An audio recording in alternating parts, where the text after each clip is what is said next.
Micky, explain to us where we are. What's going on? We're in the madness of Sport Beach in Cannes.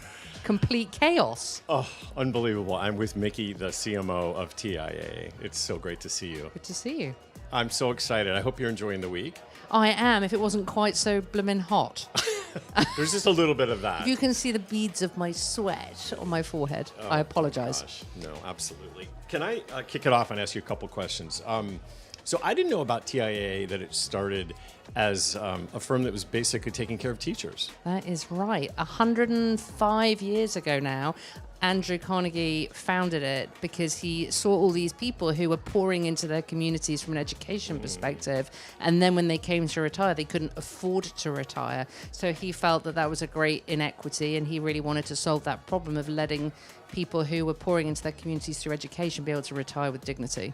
Amazing. And that is now sort of extended itself into healthcare and, Yes. and other professionals. So the core business essentially helps anybody in the not-for-profit space retire with dignity is how we describe it. Yeah. So that is anyone that could be working in education, not just higher education now, also K through 12, in the healthcare space, government sector, the arts, and so on and so forth. So that's the predominant part of our business. We're now extending it actually beyond that into more of the corporate sector and really supporting people there in their retirement as well. But it seems like the through line is about supporting people, right? Yes, People that that is have totally given to right. themselves, and you're trying to make sure you Yes. secure their future. Yes, that's exactly right. And it's Okay. like you just quoted our tagline then, gosh. which we talk about ensuring people's future. We'll talk about ensuring people's futures in today's times. It's obviously an incredibly challenging time right now, a lot of uncertainty. I mean, how does your company, your mission, your brand fit in that context?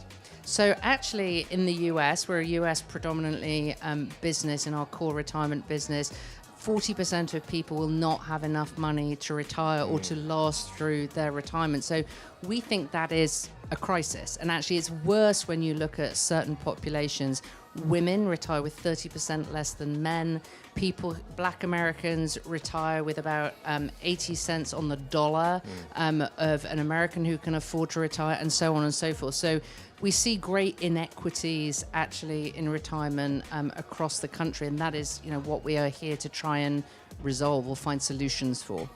I'm curious about your sort of take on some of the data we're seeing with our retirement data as well. But one of the things that we saw was that 3/4 of Americans have a plan for retirement, but about only a quarter of them are sort of understand where they're at with their financial goals. Yeah, it's so true. We talk about something called longevity literacy, and we talk a lot about literacy around retirement too. So longevity literacy is the fact that the majority of people in the US can't even figure out how long they're going to live. And if you can't figure out how long you're going to live, how do you even get started on thinking about having enough money to last you through That's retirement? interesting. And then you compound it with the fact that people either don't understand or frankly bury their heads in the sand around where their financial standings are with regards to retirement, and you have a major issue.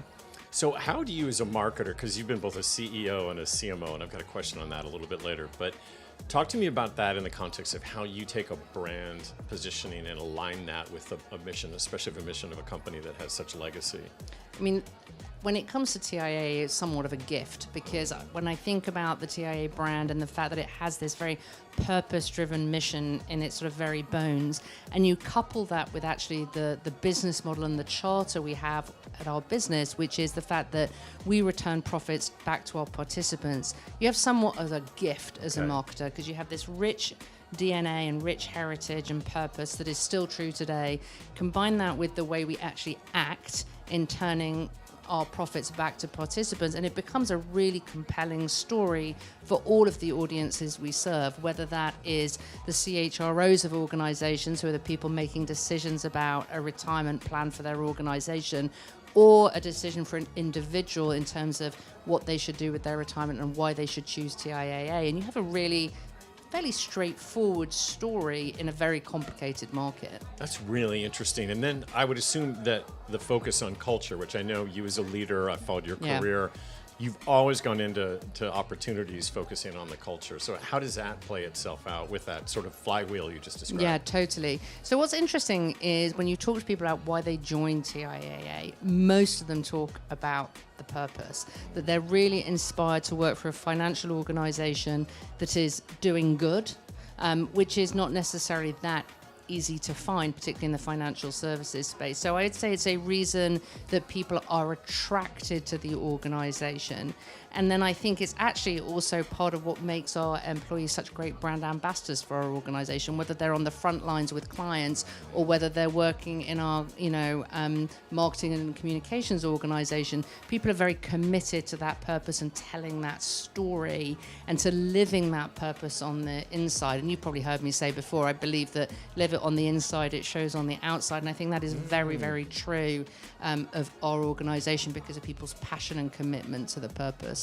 That's so interesting. I mean, you're one of my favorite Athena leaders. I wrote a book on leadership and one of my values. favorite books. Oh, well, thank you so much. But I think that's really emblematic of the work that you're doing, is this ability to sort of focus on nurturing, on empathy, collaboration. Sort of, I love that thought of the inside out, a little bit like a complexion, right? It is just like that. And, I also say that, particularly in this day and age, the walls are thin. And so what do I mean by that? I mean, any conversation that happens internally has every opportunity of going external, whether that's because someone shares a memo, and we've all seen those stories, or whether people just write about their experience on something like Glassdoor or LinkedIn, or because people are posting things more proactively on a channel like LinkedIn or Instagram. So I think it's really important in this moment, particularly, that your employees are as engaged and as big of believers in the mission as maybe the senior leadership is, because that is what's going to turn them into ambassadors and make it seep out of the organization.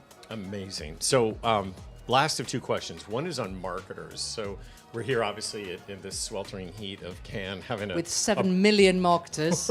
They're all here, right? I'm not sure who's minding the store everywhere else.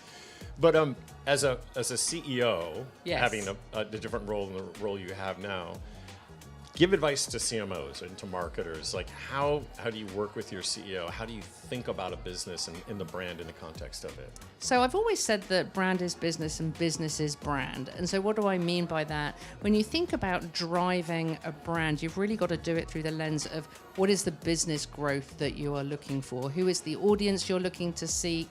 What is the new line of business you're seeking to serve? So I've always encouraged marketers to really be a student of the business and understand the business before they actually understand anything else. What is the business model? What are the business priorities? What are the levers for growth for the business? So that's my sort of first piece of advice. My second piece of advice is always, don't lead the story when you're telling the story of marketing. Don't lead with the marketing piece of it. Lead with the business piece of it. What is the business problem that you're trying to solve? And then here is my solution, which may come through a marketing lens, but start really very much with the business problem that you are there to solve. Amazing. Last question. Go for it. What's ahead for TIAA?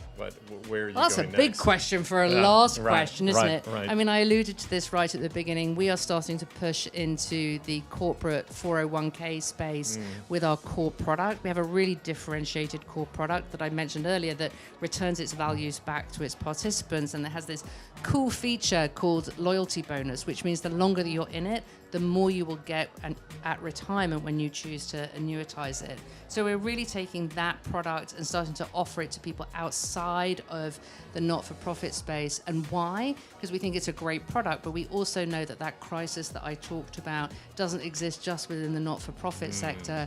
It exists broadly within the US, with that 40% of Americans that won't have enough to retire that I mentioned earlier. So that's the big thing on the horizon. You're so fun and interesting to talk to. I wish we had more time because we could go a whole hour on this. We could go a whole hour. We may pass out from heat stroke in this glass box. I think so. This has been Stagwell Sport Beach in conversation with Micky. I can't thank you enough for being here. Thanks, really, John. Thanks. Take care.